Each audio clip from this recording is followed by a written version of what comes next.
All right, here we go. I want to welcome everybody to the Hashtag405 show. It's me, the OU flag guy, aka Josh, and I'm joined tonight by Gavin. Gavin, I'm going to start off. We've been doing this for about 4 months now since I restarted my blog, Yeah, and we've started back in July. Yes. yeah, so almost half a year, and then we wrapped up the regular season at this point. We have a bowl game, and going into this, well, looky who we have here. I want to welcome everybody. He's been trying to hop on with us since probably the beginning of the season, but he always has night stuff. Chad, welcome to the live stream, buddy. And don't forget to turn on your mic. Yeah, your mic is muted. Sorry, just working out my volume. Oh, there Glad we to be go. here. I'm glad Yes. you are here, Chad. Thank you for joining us for group therapy tonight and expressing our anger. But so, Gavin, we have been doing this for about 6 months now. We're wrapping it up. And, last night it was a terrible, terrible loss. Very disappointing. Everyone shouldn't be mad about the loss. They should be mad about the refereeing. And I was going to come on here and talk about that. Talk about where do we go to in the off season? What direction do we go to with the referees? Why? How do we hold them accountable? But little did we know that late in the night we were going to discover that our head coach was having an affair with USC and announcing and quickly pretty much leaving that he was going to go join USC, which blew everybody away. Nobody knew why. None of the recruits and players didn't know. As a side note, Biggie, I saw your comment. He may join us tonight. He did have a prior commitment, so we'll see if he hops on tonight with it. We're going to definitely get Sean's thoughts on it. That being said, back on track. So little did we know, nobody knew about it. This was like a thief in the night. He's been using our resources to go recruit at USC. All this has kind of enveloped of, it's not surprising that he's been focused on the West Coast for the past 9 months. It's not surprising that apparently him and Grinch have not talked in the past 3 weeks. It's not surprising his house has been on the market.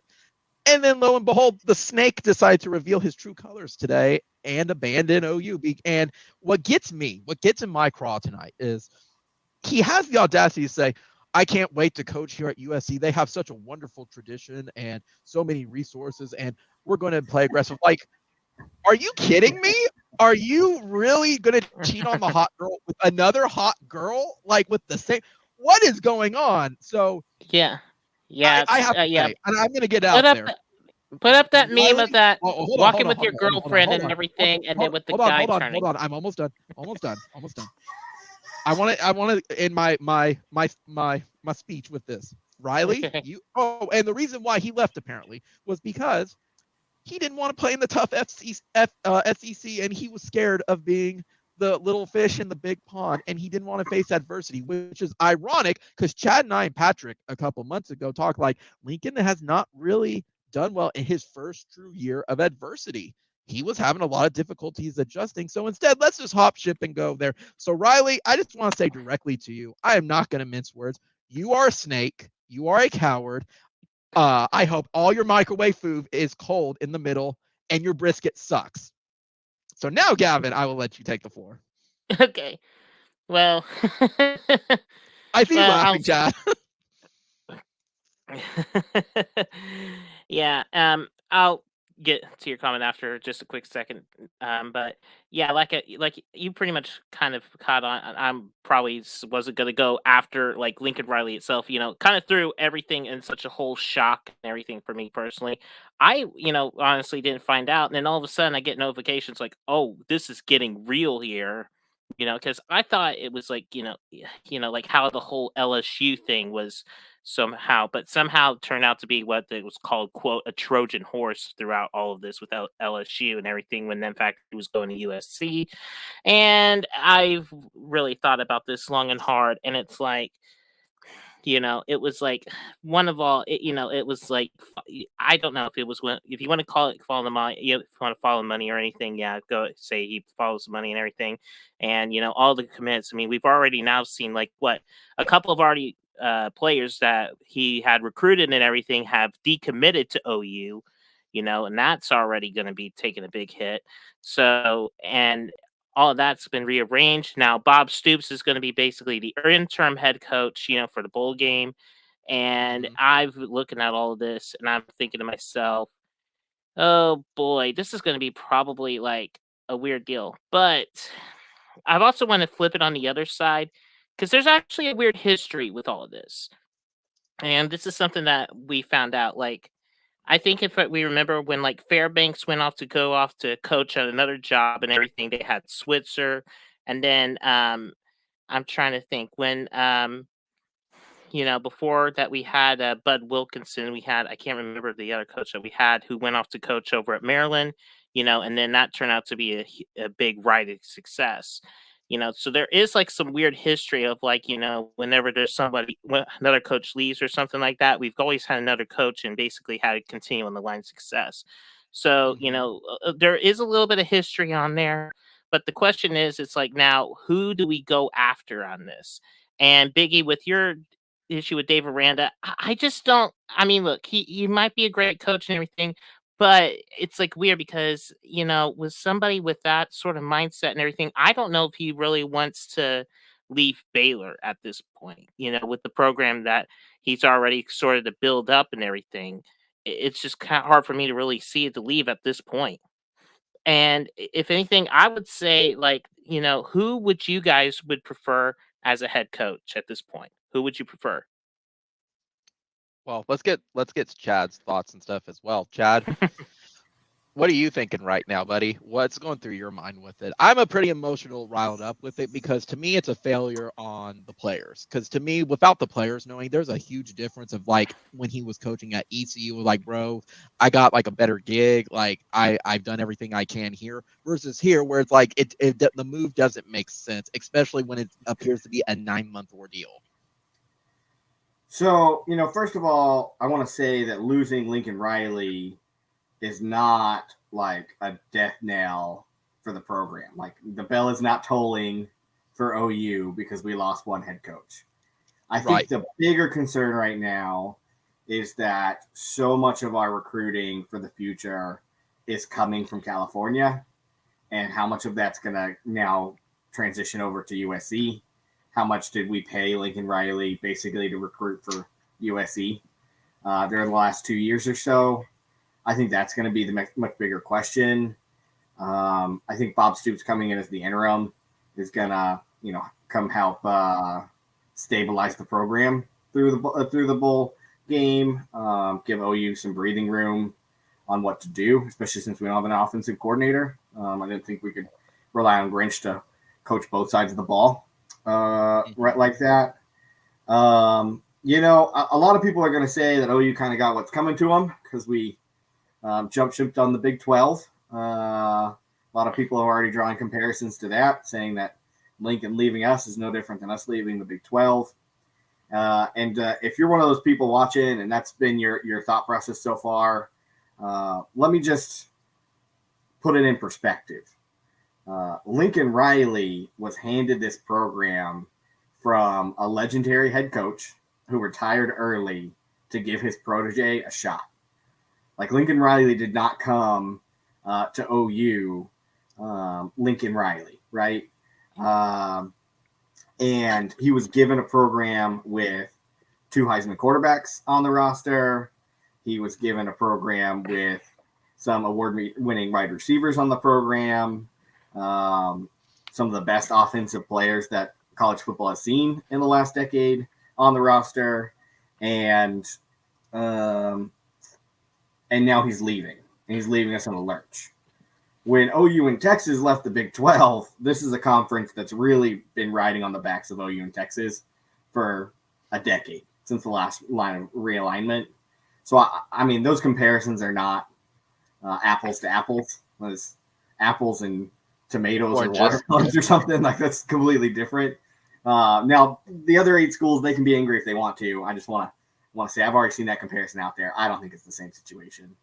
I don't either, Chad. I think it's the big difference too. It's 10 years versus 9 months. There's with one being secret and the other one having like the writing on the wall.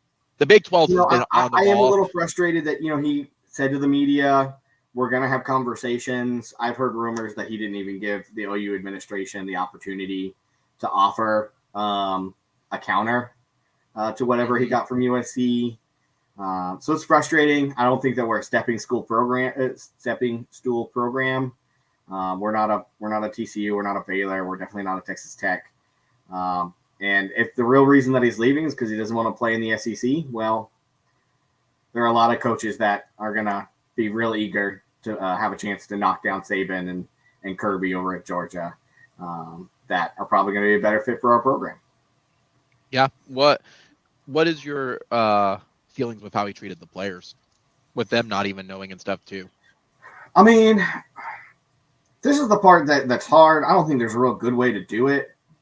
It's terrible that the media got a hold of it before he had a chance to tell the players in person.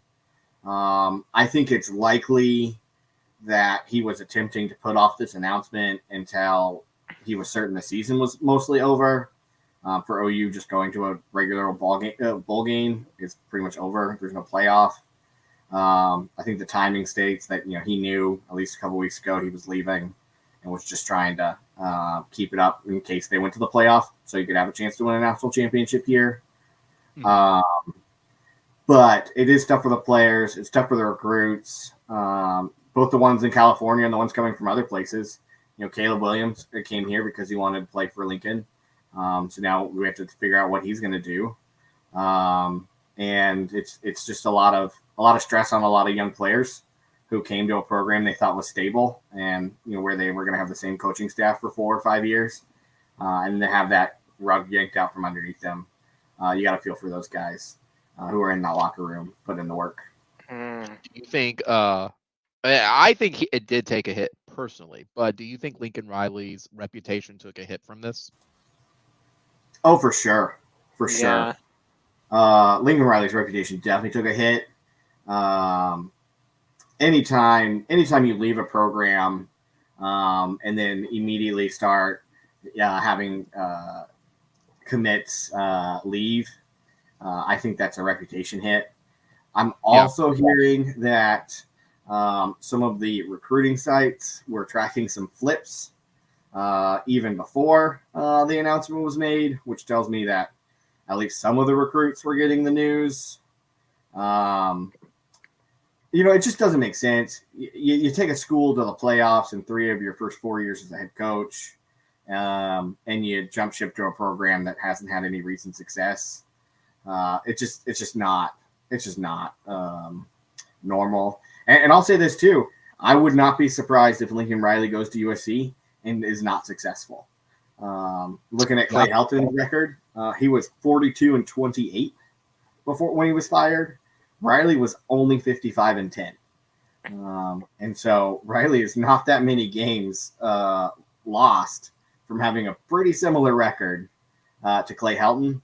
And with the amount of money I'm sure they throw at him, they're going to be expecting some results, and they're going to be expecting them quickly. I think, if anything, it was just more following the money, if anything, at this point, Chad. If anything. I mean, they were paying him more than what OU's going to offer?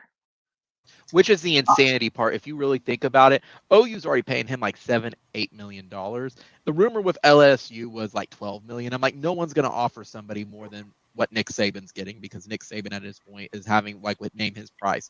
That all being said, you have to wonder how much is USC offering him to make him jump ship and basically say, I'm out, guys. Peace out, dudes. And have no. You're a public university. We're going to find out. They're going to have to post his salary along with everybody else's. Well, aren't they a private school? I think they're a state school. I thought USC was a private school, hence why they had all the good resources that they didn't have to do that stuff. But here's the other thing, too. In addition with it, the thing that bugs me, too, with it was Lincoln's. They are a private school. They are a private school. They are, yeah. So we may find out eventually. You may not know. Yeah. So I wouldn't be surprised if an open records or something reveals that. They're going to have to figure it out at that point. But what I think, too, is this is the thing that gets me with it as well, is when Lincoln released it, he's like, I enjoyed my time. I can't wait to see what the OU program does. And, it's all corporate speak. However, there's something that I noticed from when he went into the press conference versus what Bob did. With Lincoln, he walked in with the players. And my assumption was he walked in, he told them, they were in shock, and he may have taken questions, who knows, and he left. That was kind of it. There was no anything else with it, and just kind of left them there. For Bob, he came in and said, guys, I'm here for you. We're going to make it through together. We're family. We got to stick together through this. To me, there's a huge difference, and it seems like Bob gets it and Riley doesn't. And I think that's going to impact him with some of these players, especially with the ones that are like, we're sending it to with the parents of, we're trusting our kid to you. I think he is going to take a huge hit from it. I think some are going to be committed to OU and stick with this word, while the other ones aren't. Yeah, and My other question is Bob's involvement in the program. Does that have any part in this?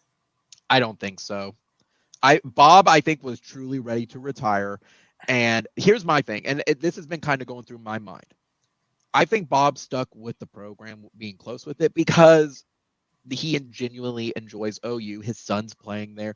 I think Bob always wanted to stick with the program and wanted to leave the keys to Riley and see the success grow afterwards with it. I don't think Bob wants to go through another stint with coaching like that because he doesn't enjoy recruiting anymore. It's changed since he started with it in 2000 or 1999. He didn't really enjoy the recruiting. It's all been social. He doesn't social media. He doesn't like that stuff. I think what's happened though is maybe he stuck around, and I'm spitballing this. Who knows if this is it or not, if how close I am.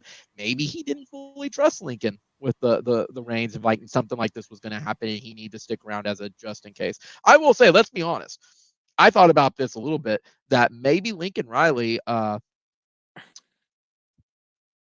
don't know how to best say it, but maybe that relationship is going to be strained with Bob now, because Bob left him the keys of bring this program to a national championship, bring this program to notoriety again, for it, something that I couldn't do with it. And he just kind of got up and left. You have to think, like, outside of cordial stuff, like what they're posting on social media and everything like that, I don't think him and Bob are going to be in speaking terms, just like him and Heupel.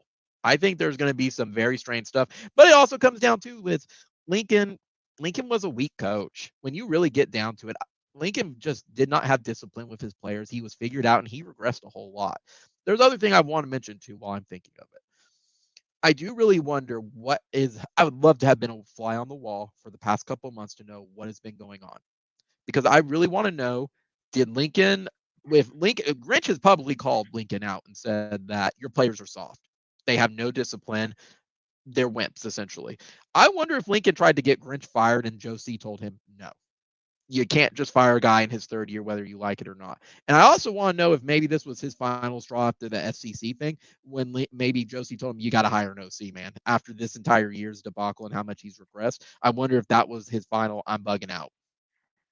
It's all happenstance. It's things I'm thinking here and there, but we'll maybe know in a book in 20 years with it, if at all. But it makes me wonder. Gavin, what about you? Well, like you said with the whole OC, because Lincoln basically he was the only one that would basically do the offensive play calling and everything, and everybody else was just sort of sitting on the sidelines for the most part. Yeah, I mean, it's like I just really just don't know how to really would go through with all that. If anything, that I think was the problem. He would never. He was pretty much wanted to kind of keep control of everything within the game perspective, if anything, when it was on the offensive side. And that to me was the problem. You can't really be an OC and head coach, wearing the same hat at the same time. And he wanted to have all the control within the game flow and the game plan. It's not going to work. And I mean, let's face it, this is the dirty truth, whether people want to admit it or not. I'm more than happy to say it. He succeeded with Bob's players, but with his own, he did not develop them correctly. And we've seen that since about Iowa State. I believe Chad and I were at that game. Iowa State 2019 was the first true sign of his regression, stagnation, people figuring him out, however you want to go about it. And he has not adjusted since then. Let's be honest, how many games has he given up second half leads because he takes his foot off the pedal, which we know he's going to do at USC? Yeah, it's going to be quite a bit, though. It's so weird because, like, we've seen there's a lot so more many to times. it. We know there's Yeah. a lot more to this story than what we're expecting, because who knew losing Bedlam last night was what everyone said. Yeah, this sucks for the program, but this is great content for some clicks and some stuff at this point. This is great. I mean, we got Chad on here tonight. I'm just saying. The other thing I want to say about that is that just to what Josh was saying about developing players, it is one thing to take a program that's having success, come on and continue success. It is a completely different ballgame to develop that momentum yourself. So if you're a USC fan who's just celebrating and thinks that 2 years from now you're going to be in the playoff, well, I hope that's true for you. That's great for you. But do not be surprised if nothing changes. I mean, And they don't need to look any farther than Texas to see how hard it is to turn a program around. Strong, Furman, Sarkisian have all failed to elevate that program, even with the recruiting. So even if Lincoln Riley does pull in the top recruiting classes that he's been able to pull in here, that doesn't necessarily mean that USC is going to turn around. There are other factors than the players on the field that impact the number of wins you get in a season. The fans, the facilities, the staff around you, those all have true impacts on the scoreboard at the end of the day. And so there's no guarantee that this is going to be a turnaround hire for USC. I mean, when was the last time USC has ever been relevant lately? I mean, they haven't been relevant since what, like late 2000s, mid 2000s at best right now? Pete Carroll, probably 2009, Pete Carroll's last years. Yeah, and it's like they've been under to where a decade to where it's been so mediocrity at this point to where you would only see USC maybe upsetting somebody, and that is it. And that's sort of been the sad state of the program right now. Yeah. I mean, it's like, it's different, like you said, Chad, continuing that success and basically taking the keys to a program, continue the success is going to be one thing. But, it's different when you have a team that's basically like sort of down in the shambles trying to basically rebuild, and, you're basically having to try and see what foundations there, and what you have to do to rebuild the whole place, and that's going to be an interesting part. I mean, the thing is that Lincoln can recruit, and, he has the ability to recruit players in. But how he develops them, that is going to be the question, especially being over at USC and being in the Pac-12. That's going to be the interesting part. But as far as the whole, what? Well, I was going to add to that, Gavin, was at the end of the day, it's a business. I get that. But at the same time, and I think of it this way, Bob entrusted Lincoln with the keys to the Ferrari, essentially, in the perfect opportunity for him to leave. He left him with a good amount of players. He left him with pretty much a championship caliber team to do that. Right now, Lincoln's leaving at probably one of the single worst times to leave because recruiting is in about 2 weeks for early signing day. You got now recruits bailing at this point. Some recruits are now freaking out because of the next class coming in of this isn't the coach I want to play for. He's leaving us in a worse state. I mean, and that's just being blunt about it. Now, keep in mind, I know OU is definitely what the program is bigger than one person, but at the same time, it's a really crappy situation for him to leave us in. It is doubly hard because there's no offensive coordinator to help keep those offensive players he recruited. Like usually you lose your head coach, you still have your offensive coordinator, assuming they didn't leave too, to help keep some of those people, like kids, engaged. Lincoln Riley is the only one that has a relationship with those recruits. He's the only one making those trips, those visits, as a coaching staff member. I'm assuming Grinch does a bunch of the stuff on the defensive side. And so like that's a double punch because he wouldn't work with an offensive coordinator. And that's the word right now is, at least speaking of him being offensive coordinator, it does appear, at least from what Twitter is saying, again, keep it with a grain of rice, but it's not, they said at least one person from staff did leave to go with Lincoln. And I think they said it's going to be Simmons. He was the assistant head coach and OC and wide receiver at that point. It's not surprising he would leave because he came with Lincoln. So we already have a spot to fill at this point. Yeah. So here is the question, and this is something I was really been interested, in, because, and I've been looking through, the head coaches, and I've even been looking at the Broyles semifinal finalists as well. Yeah.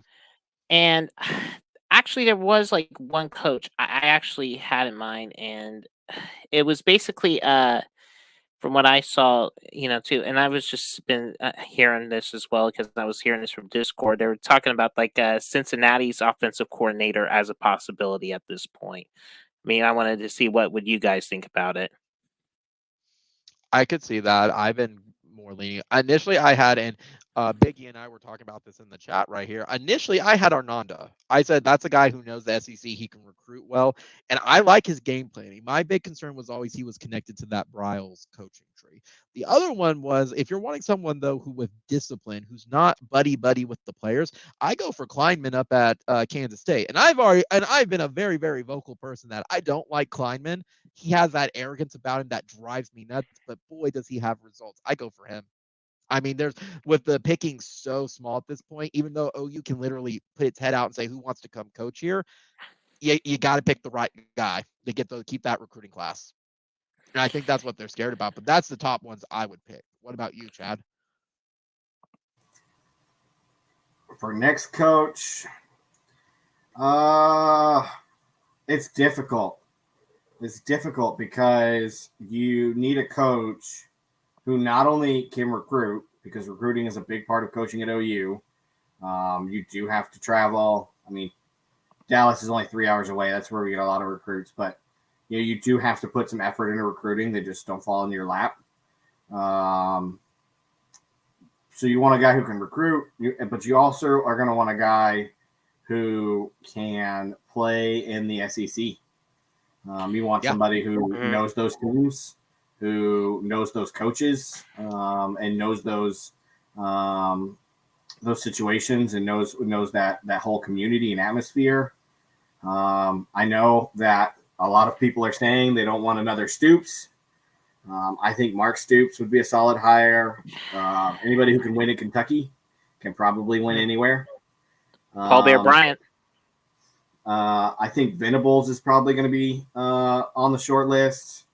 I've heard him a couple times. I've also heard that Matt Campbell might be on that list. I don't think we bring Grinch up. I don't think that he's performed as well as needed in order to make himself an obvious pick. It's also very possible that Bob Stoops comes in and coaches 1 season or 2 seasons. And then we transition after that when they find the right guy, just depending on where he's at. He seems to be happy and healthy in retirement. So if he wants to stay there, I wish him the best there. But yeah, I think there's a lot of stuff up in the air, and it's hard to say. What I will say is that OU has one of, if not the best, athletic director in the country. And so whoever he hires is probably going to, meet all those factors and a few other ones that I haven't thought of yet. So, do you think Joe C already has somebody in mind? I think Joe C probably has a little crib sheet in the desk drawer. Some staffer's job is just to scout head coaches all the time.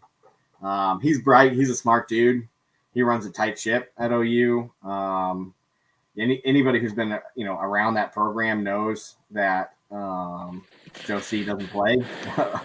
He's a nice guy, but he's also a smart guy. He's a businessman, and so I don't think anything's going to catch OU quite as flat-footed as they caught the fan base.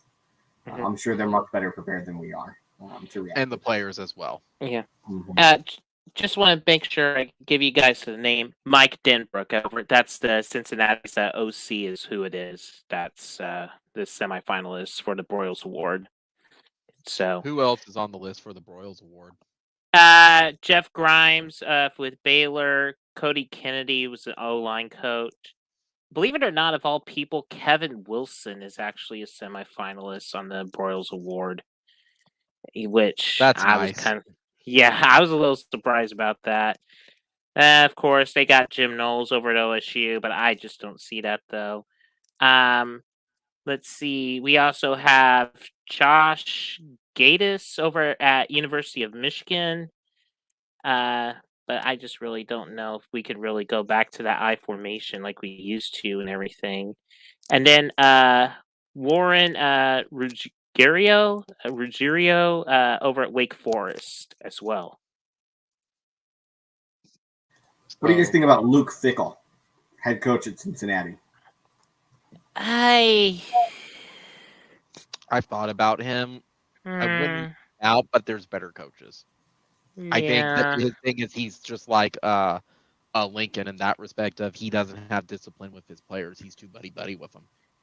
I think he'd be soft on the players just like Lincoln was. Mm-hmm. My fear is that OU goes for a successful group of 5 coach, like Luke Fickell, and those skills don't translate to the more competitive Power 5 environment. Like Okay. Nebraska situation. Well, and this is going to be the interesting part because we don't really do we really even have like a timeline of when the earliest OU and Texas heads into the SEC at this point? Because I know 2025 is like when the end of all of it is and everything, but they're talking based on about last night, based on last night, Gavin, they're probably cashing that check to go next year. With that officiating crew, they're probably going, let's get the buyout and get out of here at this point. But the earliest is probably 2023, realistically. I think it's equally likely each of the next few years till 2025 will be in the SEC. It really just depends on what the lawyers are able to negotiate at this point. But I think that OU is probably ready to go, especially like Josh said, with the officiating we saw yesterday. Yeah. And we want to talk about that for a minute. I know I got some thoughts on that, but Go right ahead. So, maybe I'm a bit of a homer. I saw a lot of flags that I thought should have stayed in pockets. A lot of flags that were in pockets that should have ended up on the field. I think the biggest takeaway is that OSU is a good team. They're not a bad team. Obviously, they played a different brand of football than they played all year against us. Gundy really pulled out all the stops to try to make it happen. There were a lot of wild plays. Bedlam was aptly named. And at the end of the day, if you're blaming refs for stealing a game from you, you weren't running away with that game in the first place. We should be running away with games with the talent that we have on the field. Mm-hmm. But at the end of the day, it's like our head coach was blatant no calls. Yes, you can't have blatant no calls, and you can't have coaches with 1 foot out the door coming into your toughest 3 games of the season. Obviously already thinking about their next move on. I think it's very telling that Baylor was able to get one over on us, and then OSU was able to get one over on us. But yes, the Big 12 officiating has been poor all year. It was bad during the Texas game. It's been bad every game I've watched this season. But yesterday was atrocious. And the other, I think they missed calls on us too. But I think it was just atrocious. I think it was a dumb game to watch as a fan. Yeah, I think with it's always been that. I always say, and this is the same drum I've been doing, and I told Gavin and Gavin and Sean the past couple weeks, and it's the same thing I said with Riley needing an OC. I said the same thing, that when are we going to hold refs accountable?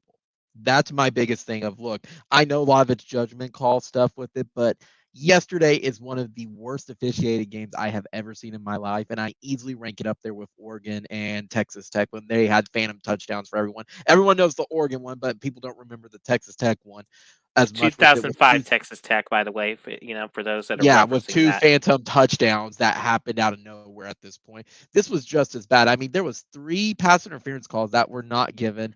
And here's the thing. What's funny is the national media is not even talking about those. They're talking about the unsportsmanlike conduct that was picked up. And they said, why are you picking that up? You can't pick that up. It wasn't. I don't think that was the unsportsmanlike conduct, Josh. I think it was like an unnecessary roughness, where they basically pushed him to the ground, is what I think you're referring to, isn't it? Whichever one, they were saying it was bad, and they're even saying it's bad enough now that whatever it was, it sounds like the head ref turned his earpiece off. To me, that's a fireable offense. Like, you don't do that. You're getting calls from command. You don't make that judgment call. Like, that's why there are people up in the command center telling you stuff with it. I'm all for what the XFL did, was miking up refs. You got to make them accountable. Last night only proved it even more. Like, If y'all remember, we've gotten challenge flags because refs were that bad. We've gotten now, because of the Oregon OU debacle, the visiting team can bring their own reffing crew because it was that bad. And now we're reaching the point where we can't even trust them to make the right on the field decisions. Now we need to mic them up so we know accountability. I mean, I understand it's human. You can't catch everything. That's part of the game with it. But at the same time, you can't just not call stuff when it happens 5 feet. Remember, these same officiating crews who missed the fact that Texas kicked the ball twice on an onside kick, and had to be told to review that. Yeah. So the officiating has been bad. I'm tempted to say the officiating has been biased, but I'm a homer, so I'm biased. Yeah. But I would be very interested to see some unbiased analysis of calls and no calls on the officiating this year, because my very biased homer opinion is that the refs have had it a little in for OU just a little bit, and so on those 50-50 calls we have not been getting them. Oh, it's not surprising either, Chad and Gavin, that we're getting the same treatment Nebraska did when they were leaving for the Big Ten, where they were flagged on every single little thing. Last night there was 18 flags.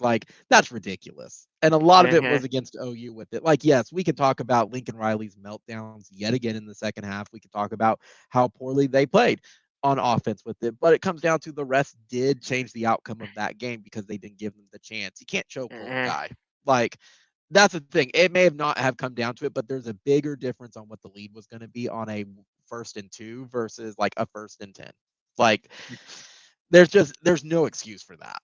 The refs are bad. And even with me, I'll mention it on the live stream. I don't know how true it is. I've seen it on Twitter though a couple times with it in some areas. Who knows? I don't want to be that guy, but I will say I've seen it now a lot where they said when the ref was messing with his headpiece that Vegas actually froze the betting lines because they thought stuff was up. So I don't know how true that is. That could have been something that's thrown out there just for bait. Who knows? But it just leads into this review that, in my opinion, refs need to have something that holds them accountable. Because I also think the flip side. Here's the flip side of this. I think the big problem is it's a circle. Refs mess up on a Saturday. It gets reviewed on a Sunday. The Big 12 or whoever it was. Oh, you were right. We were wrong. And we give them a slap on the wrist and nothing happens. That's the problem. There's no accountability. They need to be fined. They need to be suspended, fired, or credentials pulled. At some point, when is enough with referees? And I've been banging that drum for months and years at this point with it. There's no accountability, especially when, I'm going to be honest, they can make anywhere, I think I read down word from $30,000 upward to $300,000. If you're making over 6 figures as a ref, dude, if I was doing your job and was that bad at my job, I'd be fired. Let's just be honest. Refs were bad. So, Gavin, I know you've been trying to. I do want to comment about something rather serious. There is that part of the difficulties with holding refs accountable is there aren't a lot of replacement refs. There are reffing shortages from rec leagues all the way up the spectrum through high school, college. Getting people. People don't like doing the job because people like me boo them from the stands. But that's fun. I like when you boo them because you get animated, and I love it. I heckle. I get it. Hey, yeah. Go be a ref if you're thinking about it. But at the same time, if you're going to be a ref, learn the rules, review the plays, throw the flags, or keep the flag in your pocket, and don't decide games based on how you feel about a team. Okay, I would love to say this, and this is something that I've been thinking about for quite a little bit. But you guys remember when back in a while where they did challenge defensive pass interference in the NFL for a little bit until they decided to scrap it? No, I have not heard that. You don't remember, it was back a few years ago, they actually challenged defensive pass interference in the NFL after the whole Rams Saints debacle that they had, in the NFC Championship game, and then there was a short time period where they can actually challenge defensive pass interference down there. If you had any questions about, that was defensive pass interference, and they basically gave you the foul on the play. That I feel like if anything, like like if there's a potential foul or anything like that, that it should be reviewable. If anything, at this point, like if you missed it on, I keep hearing announcers talk about things not being reviewable, and at this point, I'm a little frustrated that anything is not reviewable. Like That's it's in the play. challenge. Yeah, seems that's like they should be able to review it. Well, hold on. I'm just saying because, like, the NFL had this for, for a little bit of a period, and then they basically basically threw it out and everything after they couldn't even figure out, okay, can they challenge defensive pass interference or not? Because, it was kind of been the whole deal. But there was a little bit of that time frame, where there was a bit of a challenge within all of that. I would be very much intrigued if anything like at least maybe kind of have like maybe if something's not seen on the field to where upstairs can maybe have a little bit of I don't want to say a little bit more involvement than they usually do because sometimes they get it wrong themselves, but like some have some deals of officiating upstairs because I know like, and I'm just saying like from other sports league like rugby for examples, they have like you know, where they can have control and see like different fouls and stuff like that. And the same thing with soccer or something, but have something in that sort of sense is sort of where I'm kind of pointing at this point. Well, it's at the end of the day, it still comes to refs need an accountability system. And maybe it's, and I've been saying this too, in the sense of accountability, that all of them need to be consistent. If a pass interference is called in the Big 12, it needs to be consistent with pass interference in every conference. Not this is our interpretation of what it should be. It needs to be like the NFL. It's all consistent. It's all the same. You call it this way or you don't. There's no middle ground with it. So it is reported. Biggie has it down in the comments, and I'm waiting for him to link it for me. But he's saying that Riley, according to John Hoover, he's being offered $15 million a year at USC for 10 years. That's double the amount that Saban almost makes at Alabama for 8.7. See, and now that's my question. If we're going to be bouncing back and forth from Bedlam and refs to the Riley thing.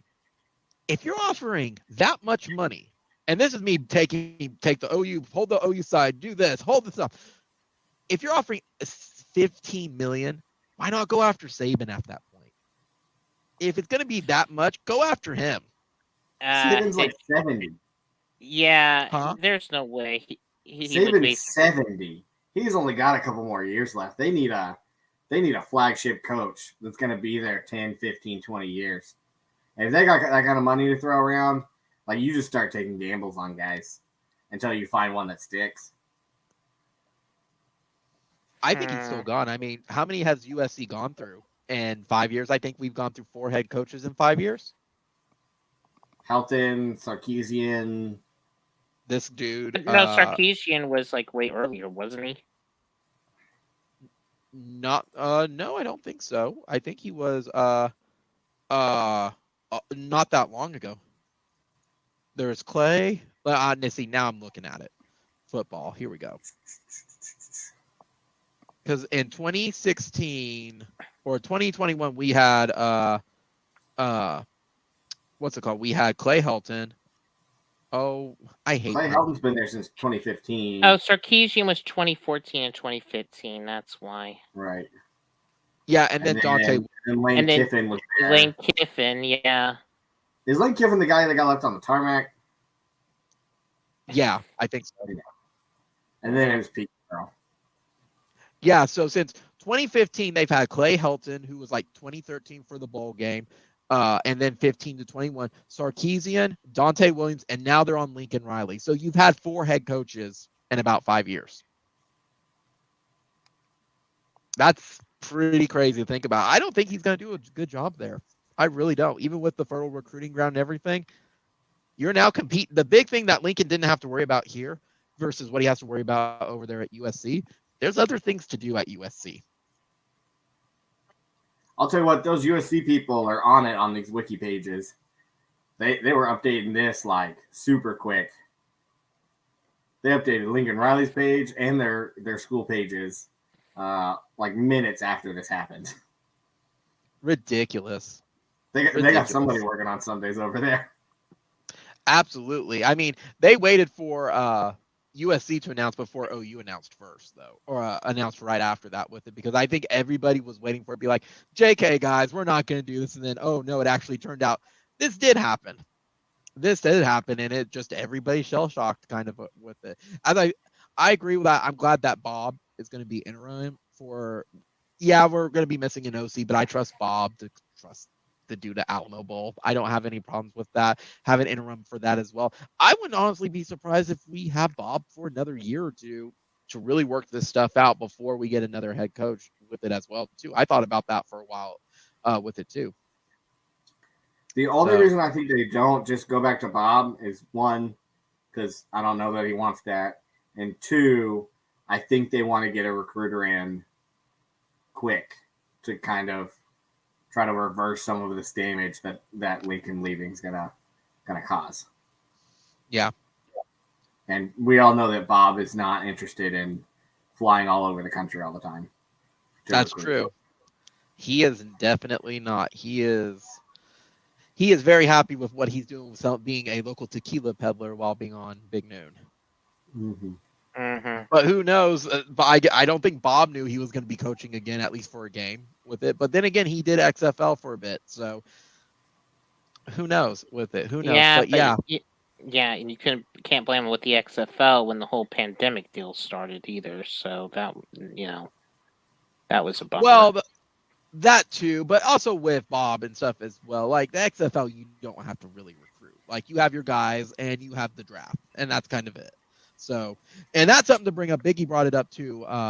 And Chad, you were bringing up with recruiting, and Gavin, you briefly covered it with it. Was we're already having recruits drop out left and right. We already lost our 5-star running back or wide receiver and a 3-star running back, and he was going to be a 4-star out of 4. He's actually 4-star.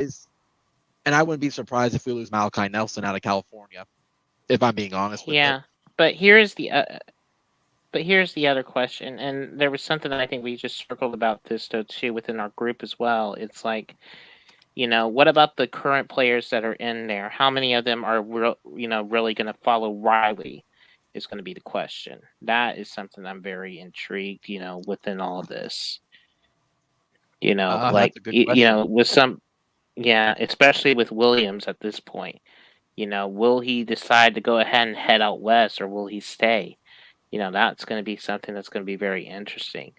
You got a couple players, too, that are they're going to stay though and everything, but I'm going to be very interested. Especially, I'm just saying, I'm not going to say the juniors and seniors, that are there, because they probably have like a good footing on everything that's there. But it's like the sophomore and freshmen, the ones that are very impressionable, if anything, at this point. That's the ones I would want to be interested in seeing of who's going to make that move to USC with him. That's going to be a good question, because a lot of those players, at least on the surface level, at least what was being reported, feel betrayed. And I don't blame them with Lincoln not being upfront and honest with them about it. And basically, the thing I read was like he looked at them in the eyes and told them he was not flirting with other schools. He was here to stay. He's here to build this program and make sure it was sustainable with it and make sure there was stability. Turn around and he's bolting for USC immediately. I wouldn't be surprised if a lot of the players don't follow him, at least with this class, and that they stick around with it to show him otherwise. I know those players would love to beat that team now. And that goes to it too. If you're going to be coached under Bob, how many of them are going to opt out? I know a lot of them say they're not opting out, but you got to keep that in mind. My question is, how many of these guys really commit to a school now? Like, I feel like the days where kids go to the school that they were fans of when they were a kid, that's not 100% over, but a lot of these guys go where the money is, because there's going to be NIL stuff going on, and USC is primed for that. But they go for coaches. Some of them go for atmosphere, and a lot of them go because of where they think they can get to the NFL. And if they think Lincoln Riley is their ticket to the big bucks in NIL deals or NFL deals, then they're going to leave. Loyalty to OU I think is a secondary consideration for a lot of players. Do you think so with it? I mean, basically with OU coming in and saying like y'all are family guys, you're not just another expendable player. Do you think at least for this class they be sticking around? I mean, I think this has been a big thing this entire year. Is that, and you're going to see this ripple effect through the next several years. Is that a lot of players have an extra year of eligibility, right? Because of the COVID. And so schools like Alabama, who lose their players after 3 years to the NFL draft, have been struggling this year with teams that basically have 5 years worth of recruiting classes instead of 4. And so I think the issue is going to be how many of these kids like Oklahoma as an institution versus how many of these kids are here.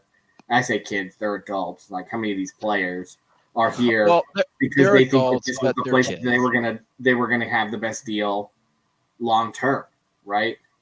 And I think that I don't think that's a bad thing for them to look at.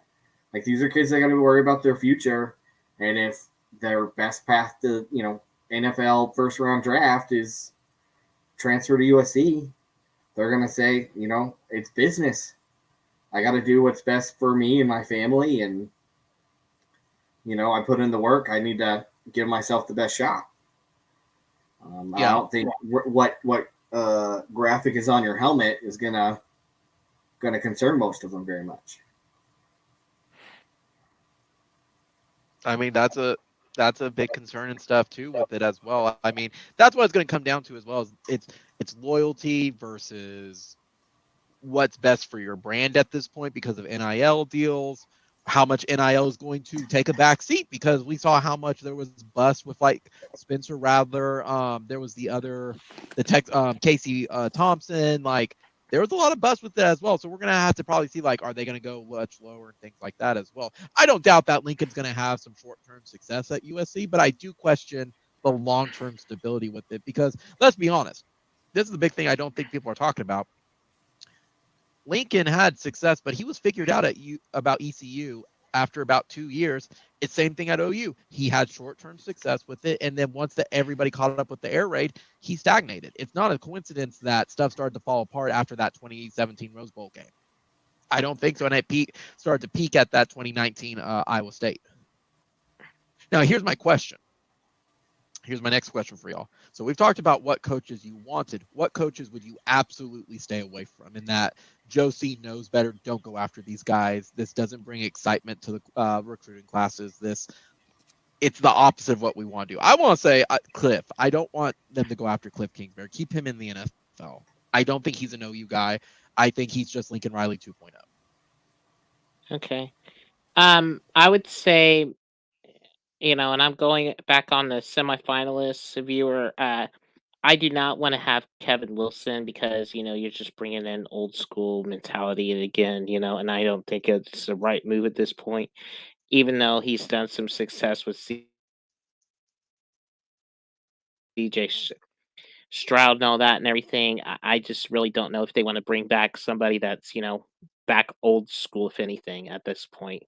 I would not really want to do that. I think they need somebody new and fresh, at this point.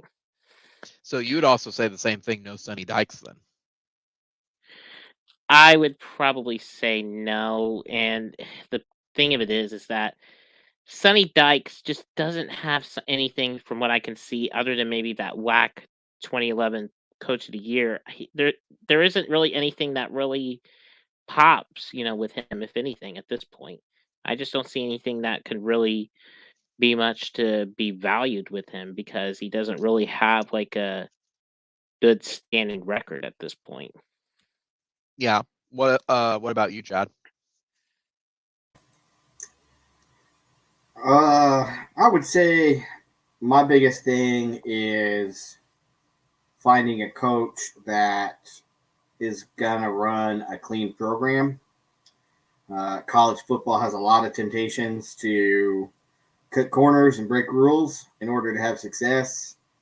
We saw that at Baylor with our Bryles and company. Art Briles and company. The Urban Meyers of the world, who integrity is secondary to success on the football field.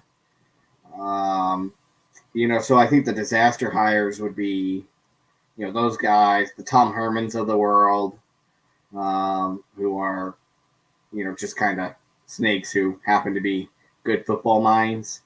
I think we need another person that can recruit, but also is gonna do things the right way. I think it's I think that's what Bob Stoops was about. I think that's why at some point before he retired, they did a coaches poll on if you had a son playing college football, who would you want him to play for?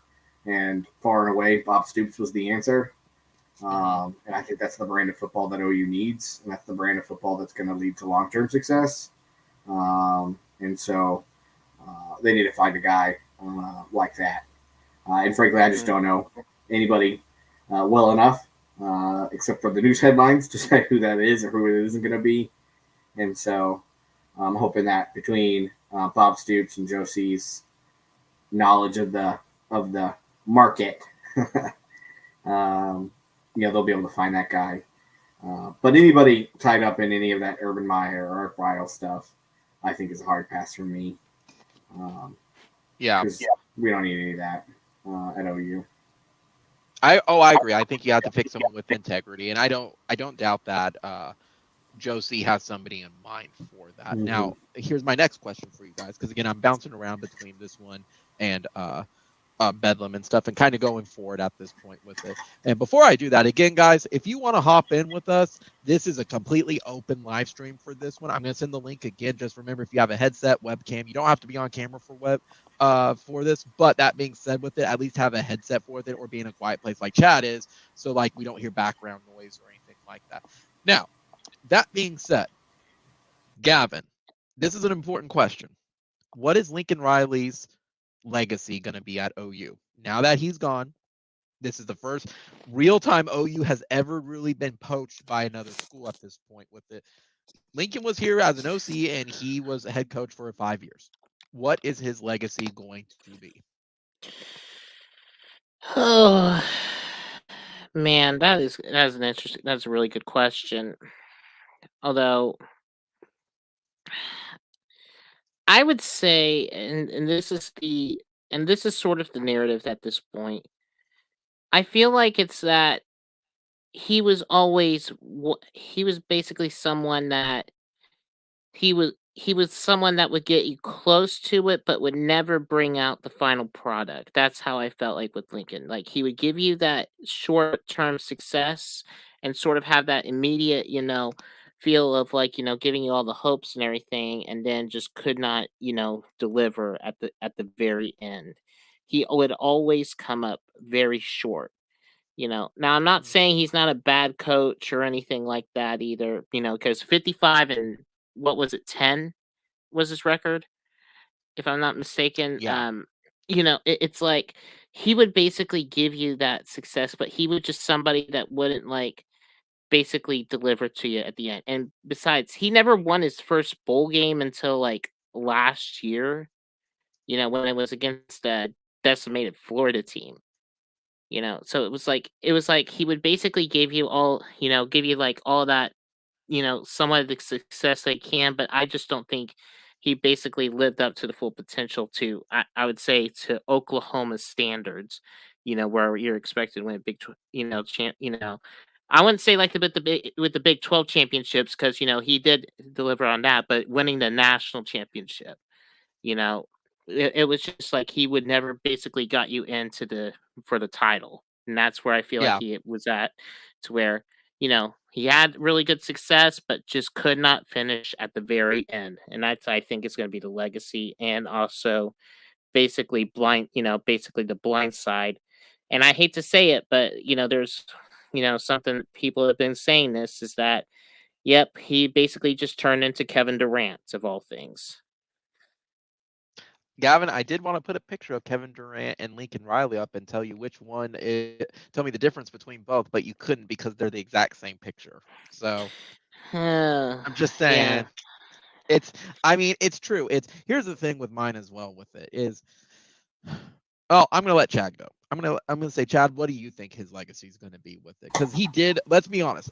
I think we all can universally agree that he did not leave on good terms. He wasn't fired. There was no scandal in the sense of the word, but leaving for basically a lateral move to a lower position and basically using a lot of corporate speak with it, basically to say like, this is going to be great, I wish OU the best. It was a bad breakup essentially. So what is Lincoln's, in your opinion, his legacy at OU going to be, both as a football coach and probably as a person? So I think he's left a lot of bad taste in people's mouths with the way this all went down. You know, yeah, but at the end of the day, business is business. This is this is people, but it's also business. He's got to do what's best for him and his family. I hope that this is the best decision that for him, even if it's not the best decision for us. I don't really have anything against the guy. I think it's frustrating. I don't know that it's the exact same thing as Kevin Durant, but I did make that comparison pretty quickly. If the reason he's leaving is because he thinks the Pac-12 is just going to be an easier path to the playoffs. That's probably a fair comparison. I think that the legacy you might see is 2 Heisman trophies. You got Baker Mayfield, Kyler Murray. Kyler Murray, there you go. With statues at Heisman Park. You got 3 playoff appearances. Unfortunately, none of those led to any finals appearances. So I think the legacy is going to be that. Hopefully, we can continue that and be QBU into the future. We'll see if this Malachi kid sticks around or jump ships to USC too. I know he's another Southern Cal commit coming in 2023. We'll see whether or not that legacy amounts to anything. But right now, what he's got is great quarterback play and some playoff appearances. But I think in 10, 15, 20 years, we're not going to be talking that much about Lincoln Riley. We'll probably still be talking a lot about Bob Stoops. So I personally agree with both of y'all for that when I think about it. And immediately, Sean said it earlier, but I had the thought too with it. I think end of the day, first off, it's going to be hindsight. It's going to be 2020. We're not going to really know Lincoln Riley, what his legacy at OU was, until what we see what his stint at USC is, and kind of probably 20 years down the road from here. I think the reason I say that is I think if he has a lot of success with USC, I think what it's going to be is Riley just used us to build his brand up so he could go to USC. If he doesn't have stuff with USC, we're going to say he was a one-hit wonder at a school like that happens with a lot of coaches. And he just happened to have success at Oklahoma at the right time with it in a possible weak conference at that point. I think he's going to be, however, as we remember, something like Chuck Fairbanks. Fairbanks served OU for a little bit. He did his tenure. And we don't really talk about Chuck Fairbanks because you know who came after him? Barry Switzer. You know who came before him? Bud Wilkinson. The only other coach that really ever had something like this was Jim Tatum. And Jim Tatum, we had Wilkinson afterwards with it. And I don't think Lincoln's going to honestly, it's tough on this one. I don't think he's going to get the very bad reputation like John Schnell or Howard Schnellenberger did or John Blake with it. Because John Blake's worst, in my opinion, his worst thing was he did it for what I remember was he was just bad football coach. Like he wasn't a bad person, but Schnellenberger was a bad person. But that all being said with it, I think what Lincoln Riley's thing is the reason I go with the USC direction of either he is going to be a success or one shot with it, because if he's a success over there, he used OU as his launching platform for his brand. If he's not, he's going to be said here that, he was not this genius like everybody thought he was. Not only was he a one-hit wonder, it wasn't even with his recruits. It was with Bob's recruits with it. And then when his recruits finally got into the system, he just couldn't hack it. I think it's going to be two polar opposite kind of things with it. And we're not going to know until what this pans out at USC and 20 years from now with it. Just like as we're saying now with like Bob. What is Bob's legacy? Bob is going to be very fondly remembered of. There's going to be some rough patches with him, but at the end of the day, I know a lot of people say, well, he did it with John Blake's players. Well, we could argue that, but Bob put him in the right places to make them go to a national championship in 2 years. Lincoln, yeah, he's going to be remembered for the Heisman, but was it really his work for it, or was it Bob's work for it? I don't know. I don't think we're going to look badly on him, but it's going to be so through a lens. It's going to be very difficult. I think there's going to be so romanticizing at some point with it, but I think it's going to be like Kevin Wilson too, that he was good in the moment. And then once everything caught up to him, he just couldn't hack it. And he left on his own at that point with it. I do think at the end though, his leaving is definitely going to be tarnished. I do definitely think that it's going to be just like Kevin Durant. I do think there is a thing of I want to go play somewhere easier. I think that's going to follow him. I really do, because again, I do believe that the mamas of recruiting are going to go, I can't trust you with my kid. And I do think that is going to follow him regardless where he goes at this point. That's just my opinion of it. I do think that in that respect, his legacy is tarnished with it. So, Gavin, what were you going to say, buddy? Oh, I mean, you pretty much hit all the points. I was gonna say, if anything, anyway, though, too. It was like, yeah, and it's kind of ironic now to where now Kevin Wilson is now, the Royals semifinalist, too, to where he basically went down, and all of a sudden, basically got into Ohio State as an offensive coordinator, and now they pretty much are winning games until they basically got blown out by Michigan. Yeah, they got annihilated by Michigan. Oh gosh. Yeah. And I will say, what kills me on all this with it, and I feel bad for him. We're talking about this, and let's be honest, Oklahoma State beat us in Bedlam last night, regardless how we feel. But you know what the major stories is? It ain't Oklahoma State going to the Big 12 championship game. It's OU going for a head coaching search and refs screwing us over. That kind of sucks for them. That's the narrative for it. It's not even that we can celebrate it, and that their victory last night has an asterisk with it because the refs decided that they wanted attention, which really sucks for them.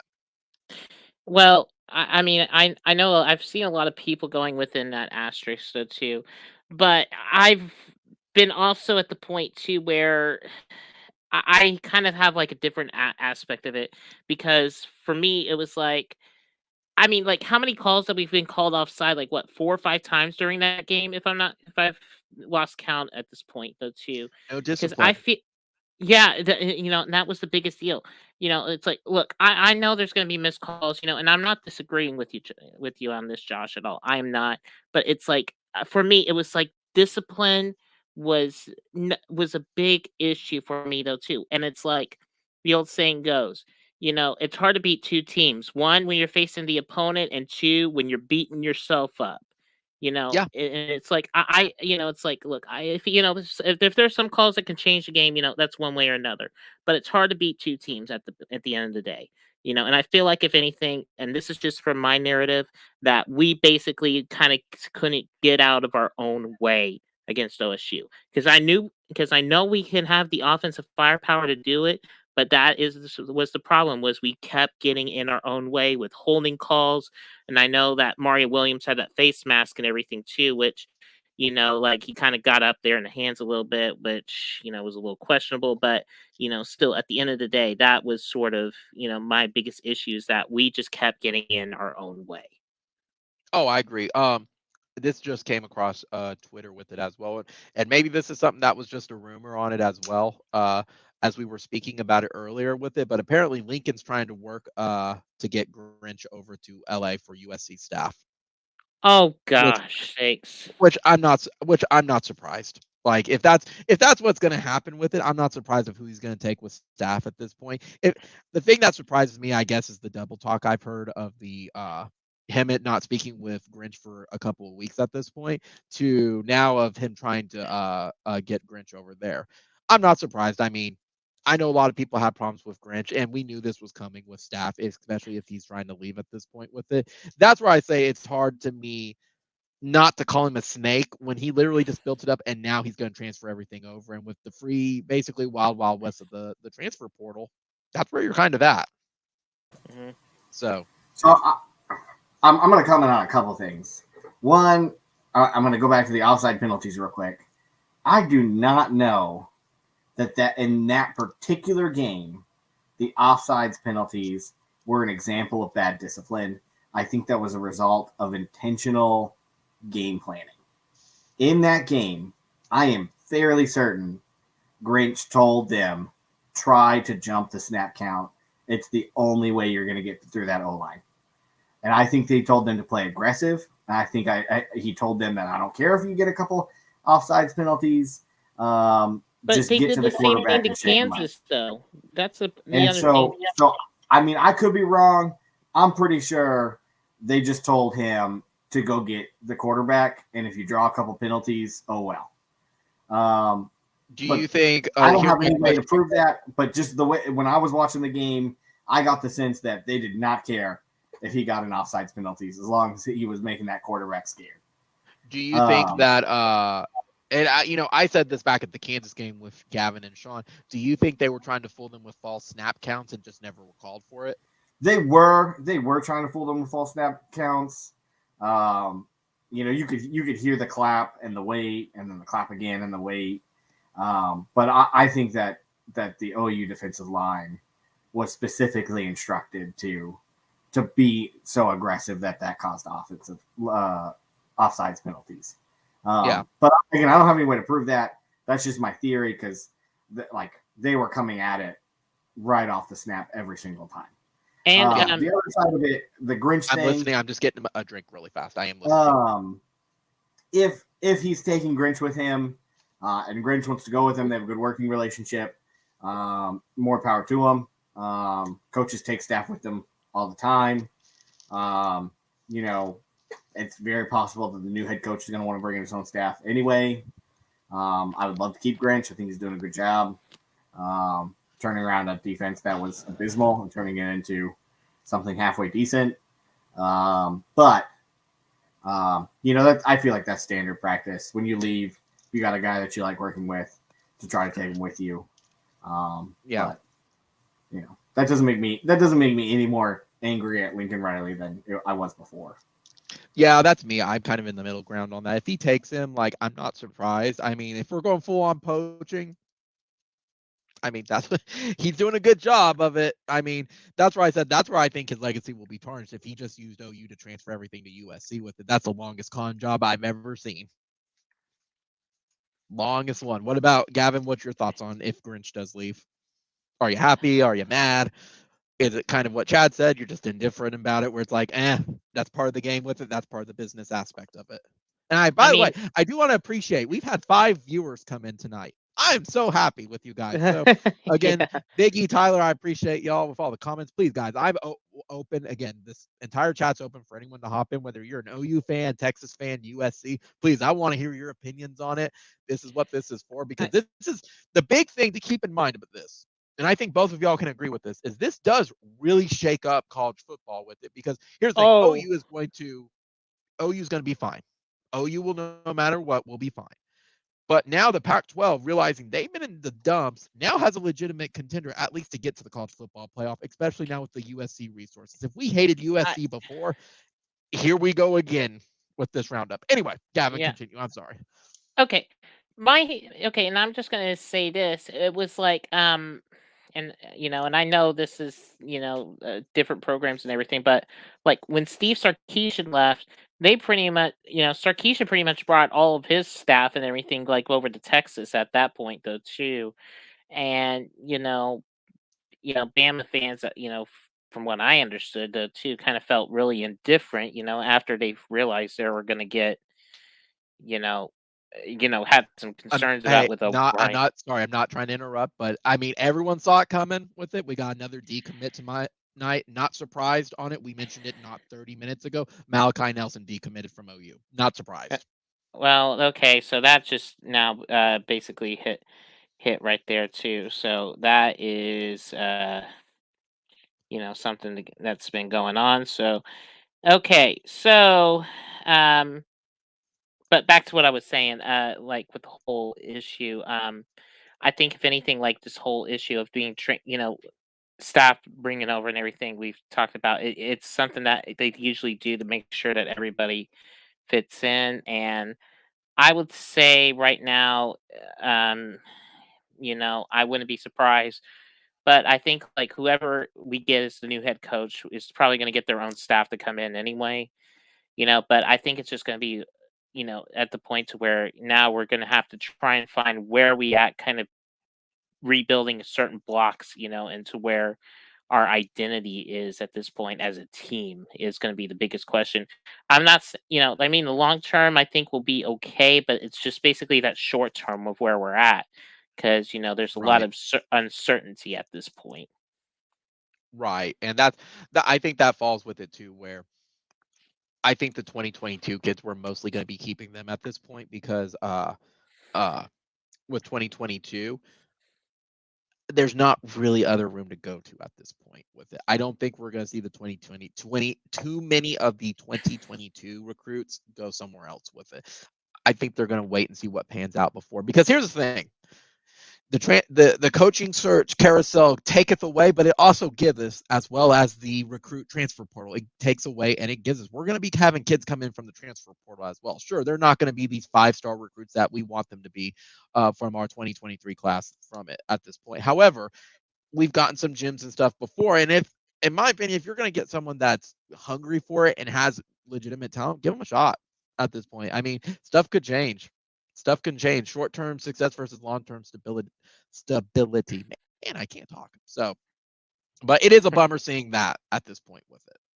So, exciting live stream. Things happening. So much happening during this live stream. Chad, aren't you glad you joined us tonight with this exciting news to see the collapse stuff right after losing Bedlam? I mean, it does almost feel a little bit like watching the Titanic go down from the lifeboats, right? Seeing decommits like that definitely hurts. I think at this point, I'm gonna be honest with you, the thing that OU fans need to be looking at is does Caleb Williams enter the transfer portal? Does he stay or does he go? Because having a quarterback or not having a quarterback, makes or breaks teams. So I think if I'm Bob Stoops, I'm definitely finding any way I can to incentivize him to stay, including calling up Raising Cane's and seeing if they want to sign a new sponsorship deal with a new quarterback. Yeah, I would say the same thing. Like, honestly, it depends on what has happened with if Caleb has had a close relation with Lincoln Riley for that, if he transfers or not with it. Because if he kept it secret and he was just as devastated as the rest of the players were, I think that's a big deal about like commitment, all that, and that he feels betrayed from that. We might have a keep him, we may not. I mean, that's kind of the problem with it. We're entering like the unknown, which is a really, really weird part of all this, because the cabinet's going to be bare with both the players and coaches at this point. We don't know who we're going to be with. I trust Josie to make the right coaching decision from it. I really do. What's going to happen from there, I don't know with it. And that I guess that's the scary part from it, is we don't know what these next steps are going to be. And who knows? I don't know what these next steps are. And we could talk about Lincoln Riley's reputation, what his legacy is going to be. We can talk about what the bowl game is going to be, things like that. It's a weird time with it. It's a very, very, very weird time to be a football fan with it, and it's not done yet.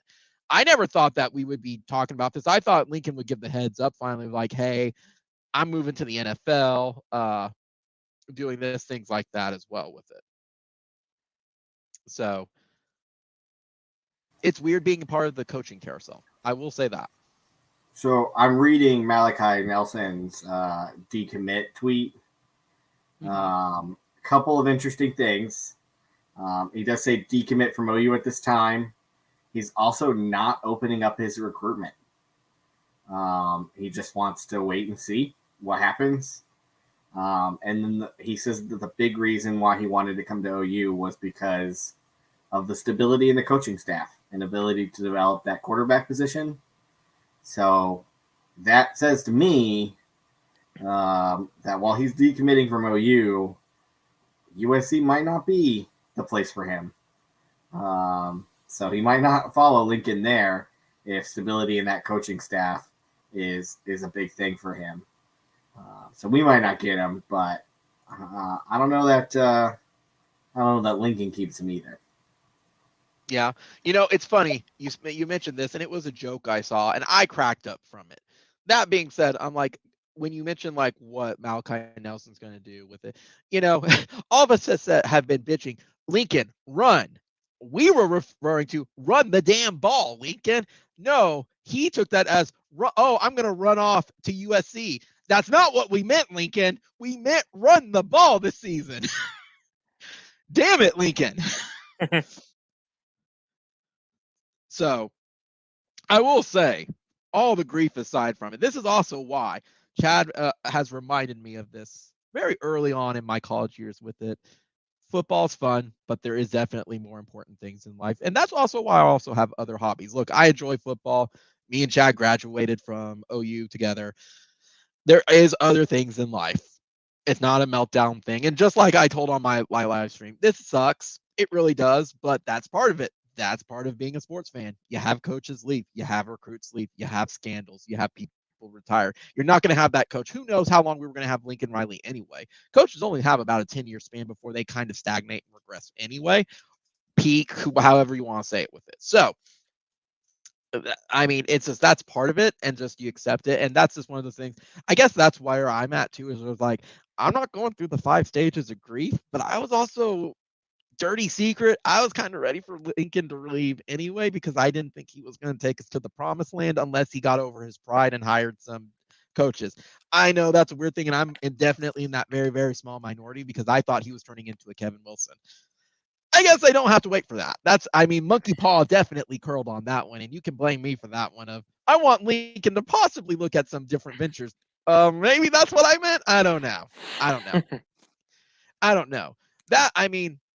I think the thing, when we talk about legacy and stuff too, I think there's going to be one thing that always will get me. And I saw this a couple hours ago, and I want y'all's thoughts on it.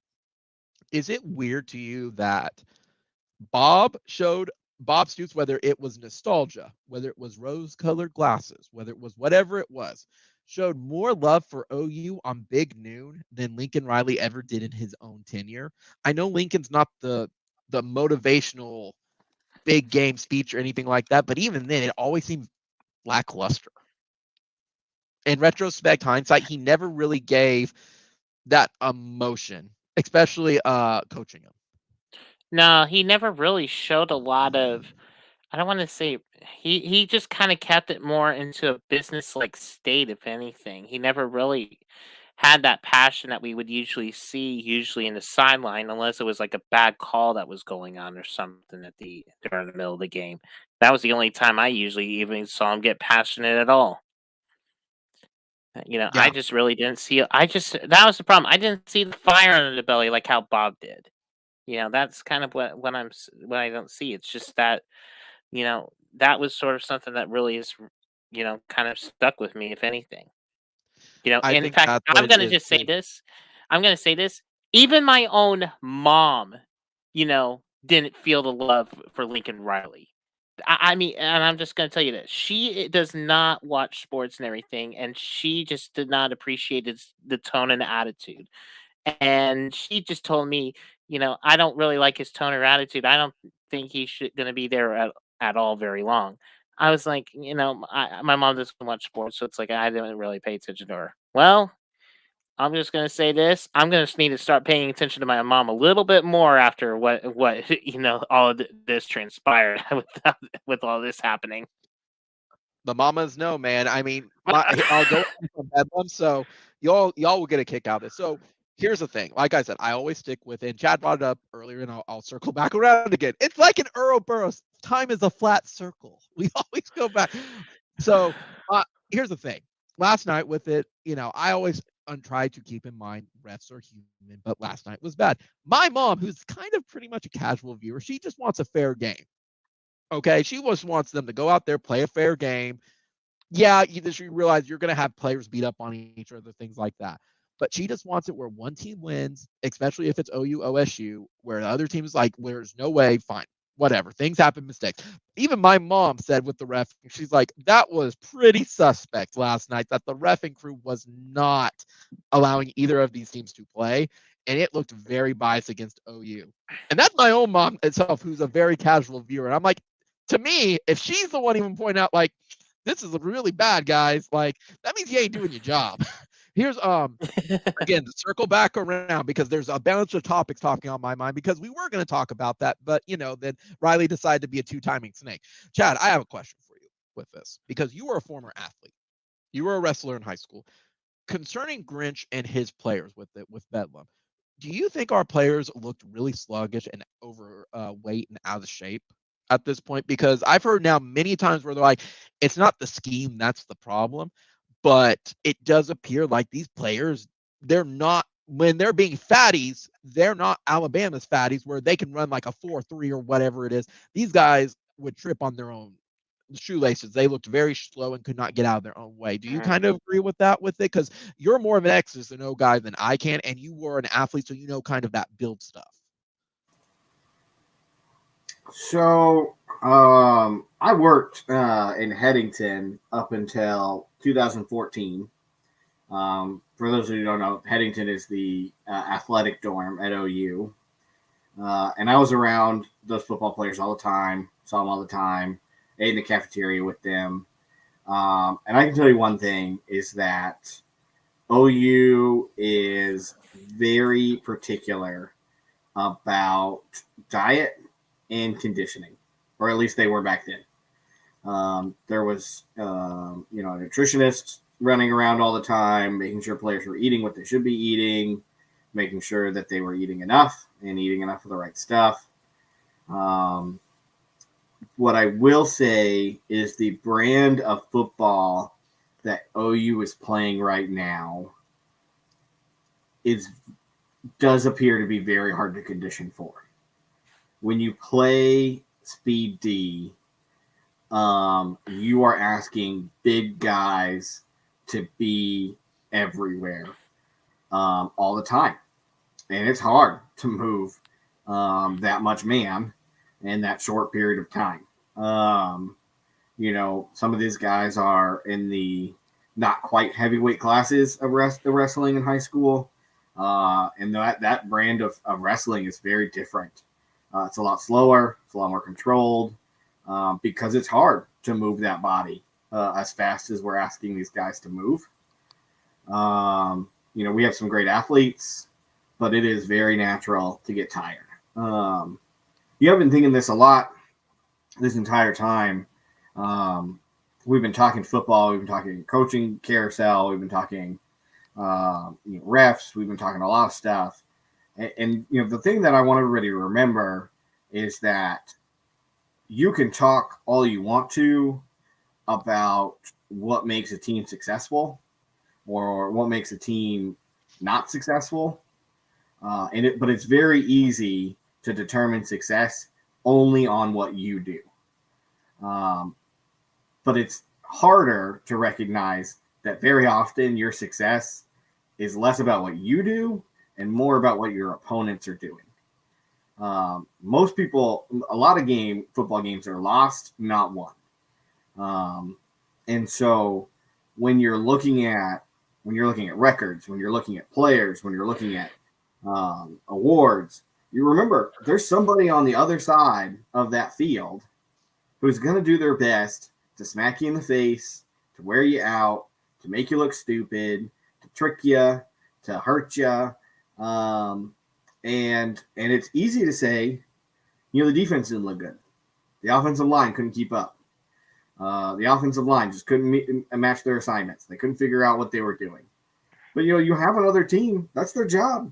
Their job's to confuse them. Their job's to confuse the defense. It's their job to wear them out.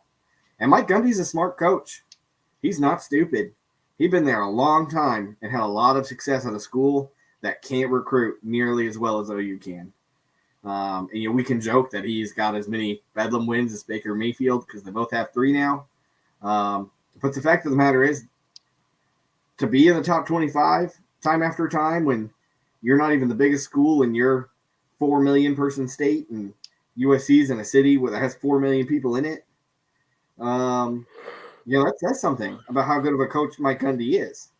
And so when we talk about players and seeming sluggish, I mean, I think there probably could be improvements in strength and conditioning. Nothing's perfect.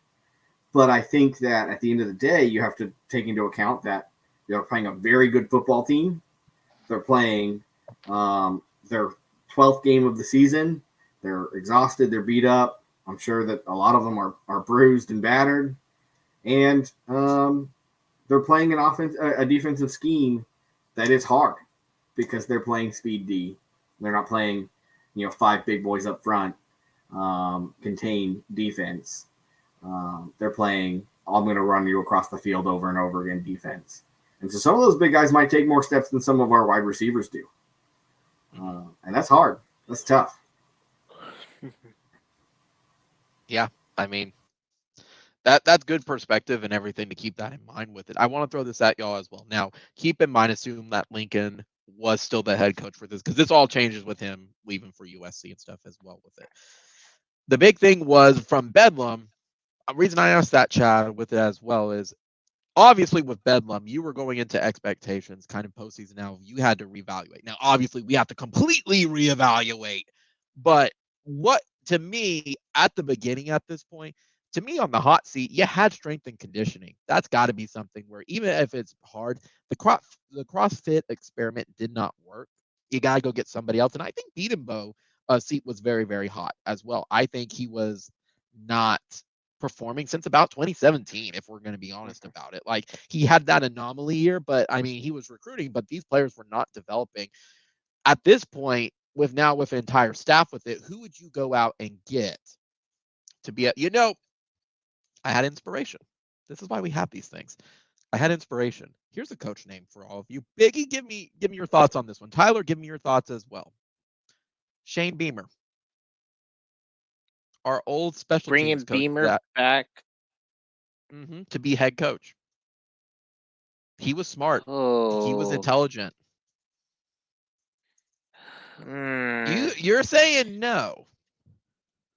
You're saying no, and he's at South Carolina, but he worked really well when he was here at OU. Even as the special teams, you saw the difference with it. Special teams is one thing, but to do an entire football team, though, that's... He can recruit. That's the thing. Well, I mean, if you want to bring him in for recruiting aspects, that would be one thing. But to take over an entire program, I'm, still wary because, South Carolina, just didn't really... It's still kind of not really been like I'm not saying like a successful season because I don't know South Carolina standards at all, but it's like, they just can't remember if they've been... I think they are bowl eligible now. But to take a sudden jump to Oklahoma, just being a few years removed, that I really don't know about that, because that would probably be like a little bit further down on the list. If anything, I just do not think it would be the right move at the time. Yeah. I would say, I mean, look, if you want to have him for recruiting aspects or anything, that's fine. But as a head coach, I just got to pump the brakes there for a second. That's just my take. What about you, Chad? I mean, I definitely think he's got South Carolina on the right path. This is the first time they've bowl eligible. in a couple of years, I think. I think they've had some problems with Muschamp. Yeah. I think they were bowl eligible in 2018. I think that's the last bowl they went to. So just to get to 6 wins, it's probably they're probably pretty happy with that for year one. I think that probably OU is going to want somebody who's had a little bit more success and is a little bit more of a proven entity. But obviously they know him personally, so that might be a kind of a backdoor option that the pundits aren't going to see possible. Yeah. Because it's somebody that Josie knows personally. It's gonna be. It's just another name I want. Yesterday. Huh? They did get wrecked by Clemson yesterday, so. Yeah. Oh, I know. I mean, and that's something. There's a big difference of being head coach though of OU versus South Carolina, because South Carolina can pull their recruits in, but OU's still a top tier program with it. Like, there's a big difference. I think he could recruit. I think he has the knowledge for it.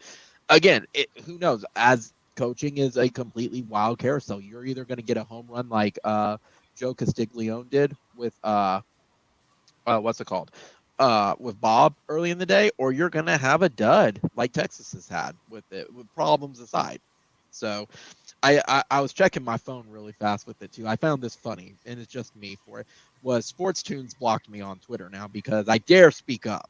He says, "Don't litter my feed with Riley as a snake nonsense. Dude took an attractive job in sunny California. He repped OU well, and thanks is probably the appropriate response." And I responded of, that's difficult. Using OU's resources to recruit for USC, because let's be honest, he was probably recruiting for USC at the time. Not wanting to go to the SEC because it's tougher, that was reported, and leaving at the worst possible time before early signing day. Thanks is not really the word I would give him. And he blocked me. I'm like, well, we know who was bootlicking for Lincoln Riley at that point. I expect a lot of that in the next couple of months at this point with it. So, oh goodness. So we have about. You know what I kind of enjoy? Has zero chance of happening. People would flip, but I would get some kind of like twisted giggle out of it.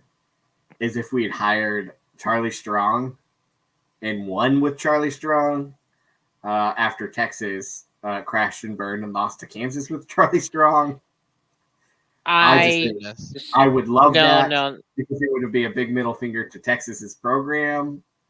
Even though it would be a terrible hire and a terrible idea. Yeah. Man, and that's the thing. I would love that too. Realistically, it's just like he had too much control of that program, and the players just lost faith in him. Like, he did not walk that fine line of discipline and being like the coach. He was too control heavy. He went out of his control. That's why he's not doing well at the moment. But it'd be funny. It'd be the irony of it all. It'd be like, funny. You guys suck, but we didn't have to suck with them. So we have about 13-ish minutes left before I'm going to wrap up. I'm going a little bit over just because of everything. So, Chad, what else is on your mind with all this? With Bedlam last night, the recruiting, OU not making it to the first time for the Big 12 championship, Lincoln running because that's the first time, I'm not going to miss out on any opportunities to call Lincoln Riley a snake for the next couple months. But that being said, what else is on y'all's mind? Gavin, what else besides that concerning OU football and stuff with them? What has you worried? Who are you rooting for in the championship game, the Big 12 championship? Who do you want to win? I want Oklahoma State to win because Baylor should have been burned down years ago with it, but that's just me. I'm Oklahoma State as well because I actually have some colleagues of mine that went to OSU, and I just want to be able to have them have a little success, if anything, at this point. I'm going to be the one that says it.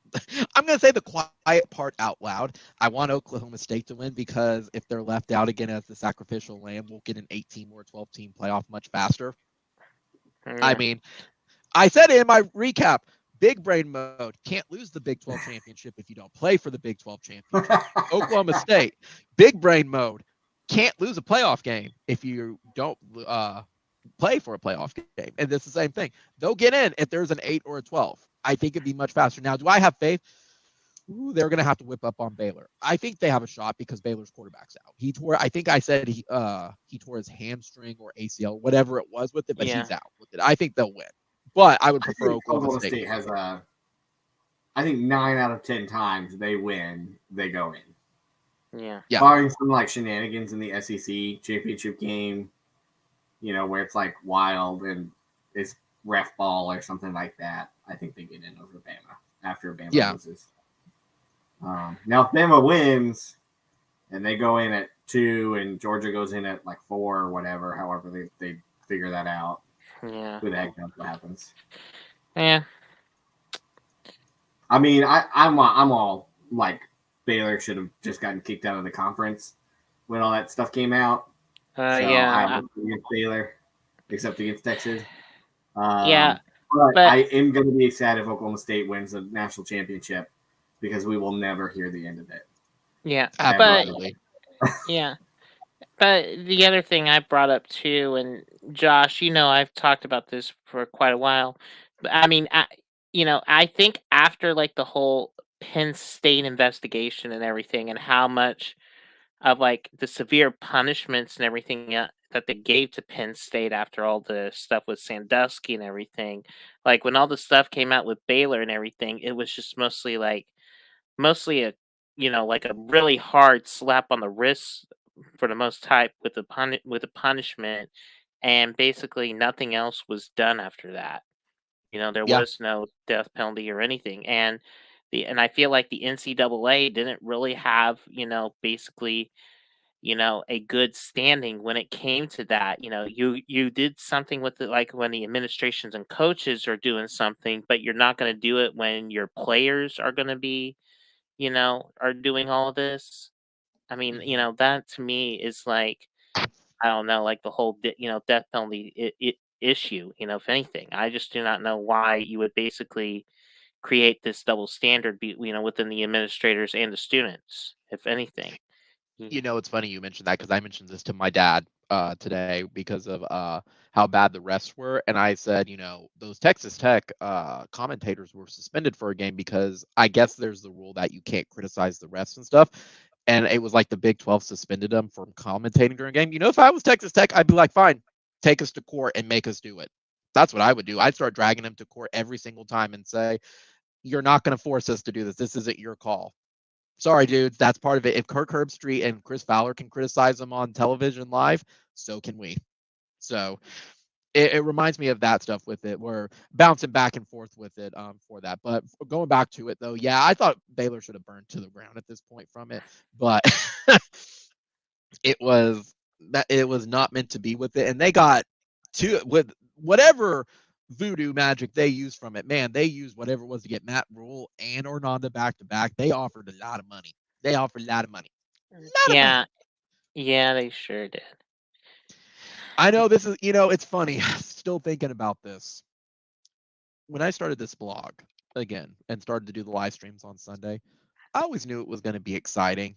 Like, even going into off season, man, this has been one of the most exciting double off seasons we're about to have, both with realignment from before and now with a coaching search and who our next coach is going to be. And the news never ends. And I get what Bob was saying, like, when the recruiting period came, like the new early signing one, it's a blessing and a curse. Because Bob said, they want the early recruiting so they don't have to keep fighting those kids after the holidays. You don't have those bagmen going in at the last seconds and things like that. So there's that aspect. But on the flip side, you can never stop just not recruiting and just take a breather. You're always on recruiting. You're always on the trail with it. You're always trying to get kids. It's hard. It's hard. And this, I'm realizing too, it's like, man, I could see why people get burnt out with their sports and everything going into it. Because gosh, like, we're going to be talking about this for months. We're going to have content and OU basketball. Here's the thing. And that's where I was going to go with that. With about 6 minutes left. I trust Joe C. to make the right decision with our coach because he brought Moser in for basketball. And nobody saw Moser coming. Let's be honest. No one who follows OU basketball, I will be upfront, I don't follow OU basketball, but I also know this was a complete hire out of left field. There was no connection, anything like that with it. That being said, I trust Josie to make the right decision for OU, and it will we will have long-term success from it. I think it's going to be a bumpy year next year. I think new head coach, everything like that, is going to be a big deal with it. But that all being said from it, I do think we're going to have success. Did y'all lose Yeah. me? Oh, there we Nope. go. Okay, good. You didn't lose me. Good. No. It looked like y'all I lost me think because it looked frozen for a moment. nah, it's all right.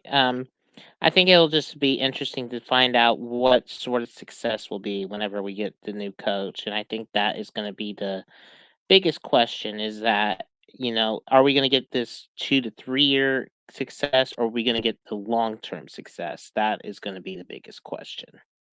Yeah. It's going to be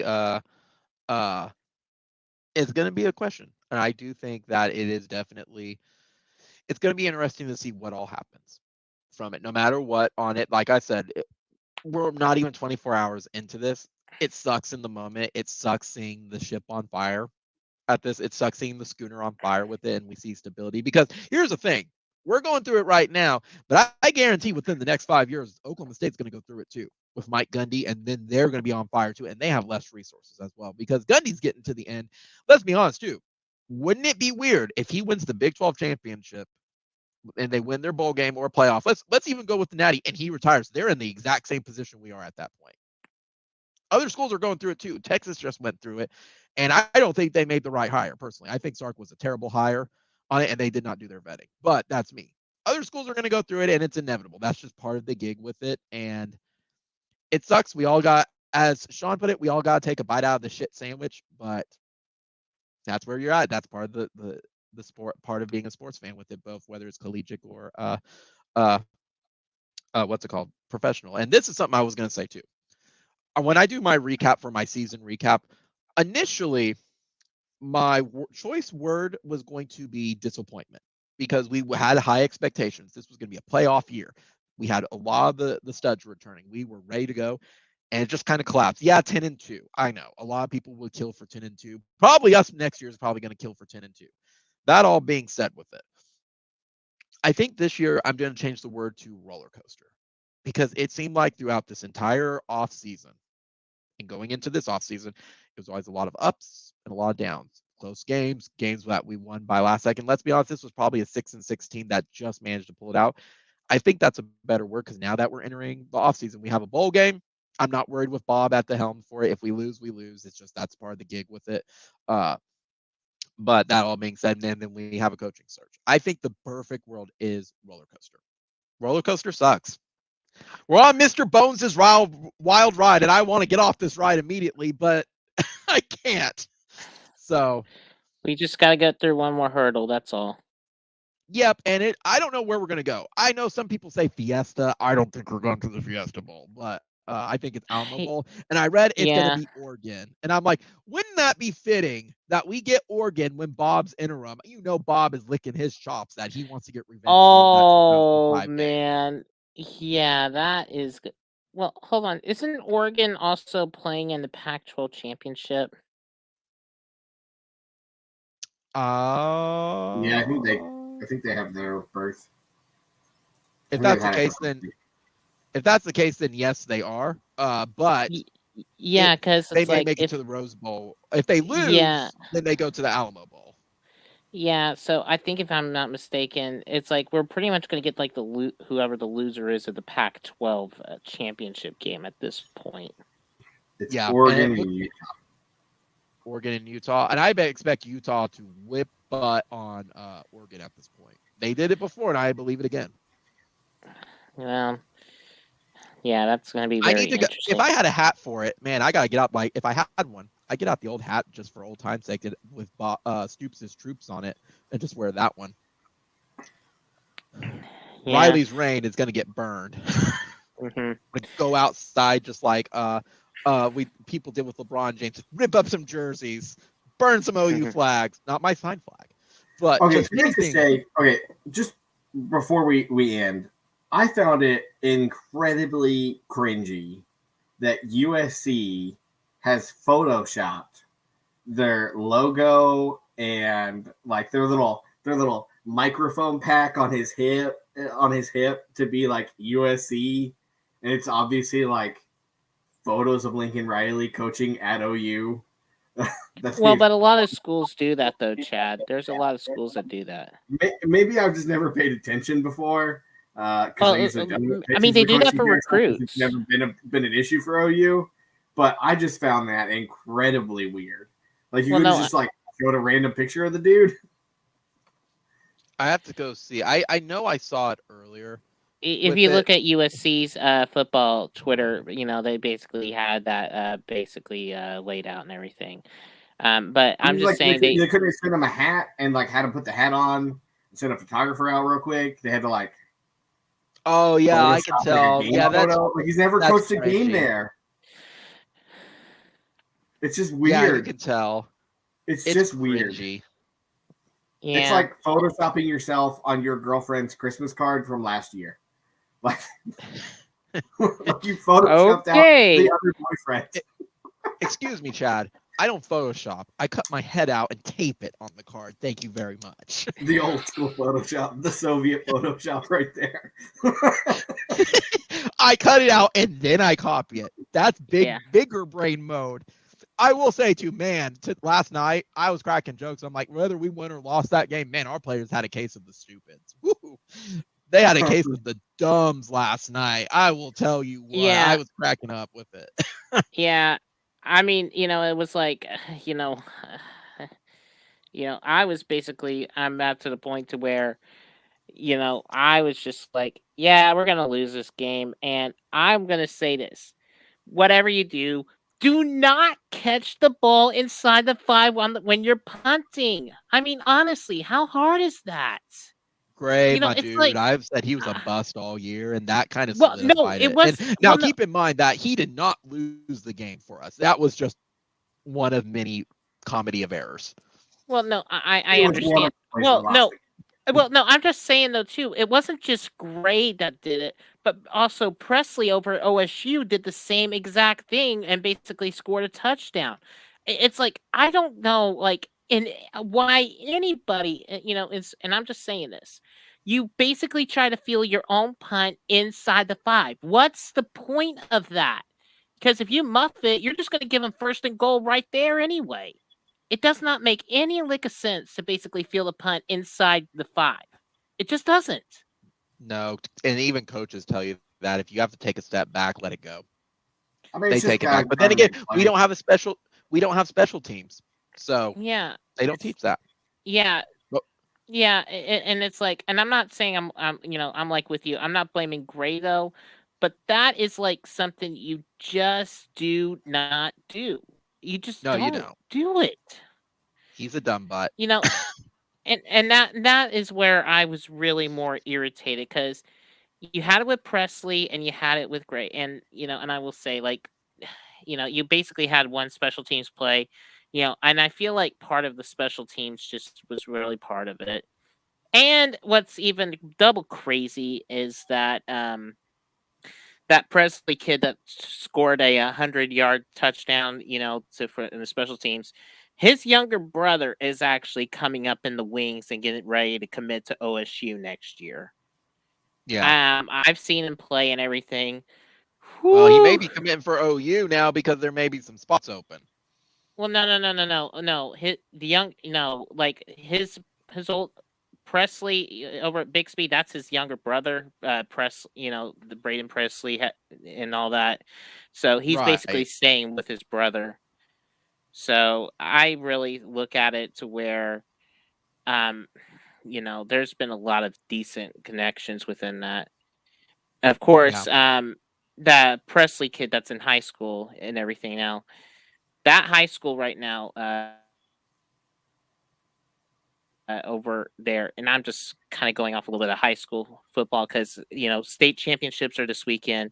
But if Bixby wins their state championship game, which is against Edmond Deer Creek, they are actually going to break basically the high school record for most consecutive wins, in state history, which is set at 48 games right now. So if they win this state title, they'll basically have win number 49, and they will break the state record for most consecutive wins. It's true. It's true. And what better way to do it than state championship? So Yeah. we're well past our time with it. So Chad, I want to thank you for coming on. I hope you are able to come on more Sunday nights at this point. I've been wanting you on for a while, but as you said, you're committed on Sunday nights and killing me, man. You're killing me. Gavin, I want to thank you again for coming on as usual. We all had our group therapy together. I think this was funny enough, I think this was one of our better live streams at this point with it because there's so much content, there's so much unknown. I want to thank Biggie and Tyler as well for commenting. I always enjoy having y'all on. And thank you all to the viewers who tuned in on this because this is a roller coaster that ain't going to end. This is not going to end. So, guys, comment, rate, subscribe, and push the little jingle bell up in the upper left hand. Speaking of bells, by the way, before we end this, guys, yesterday, it wasn't even on TV. Was not even on TV. It was online. I heard an ad for BC Clark's anniversary sale. I'm like, I'm not surprised that I saw it, but I'm really disappointed that I was eliminated so early in the game on this. I was expecting at least a TV ad. They got me good this year, so I'm out. I'm out of this one. So that all being said, again, click the little notification button. So when we go live, people, hey, y'all can definitely tune in, definitely comment, everything like that. I always appreciate everybody for it. Continue to do that. So that all being said, again, thank y'all for joining us. We'll be live streaming again next Sunday. Regardless that OU does not have a game next weekend, we're still going to live stream, kind of predict what's going to happen in the bowl season, as well as just kind of taking what happens the rest of the week at this point. With Riley going officially to USC and announced tonight by the schools and stuff, there's going to be a week of decommits. We may get our next hire by then. We don't know at this point, but it's going to be a wait and see game at this point, and we're all going to be here for it. So, guys, again, everything will be fine. OU moves on. OU's bigger than bigger than Riley. Everything will be fine. Even though there's flames in the background, I'm saying this is fine. That's only a temporary thing. It's all good. It's all good. Again, thank y'all for joining us. And to Lincoln, I hope your house smells like dried brisket for the rest of your life from the brisket you made. That's the perfect way to end this. So, guys, Boomer Sooner, guys. Thank y'all for joining, and I will see y'all next week. All right. See you. Bye.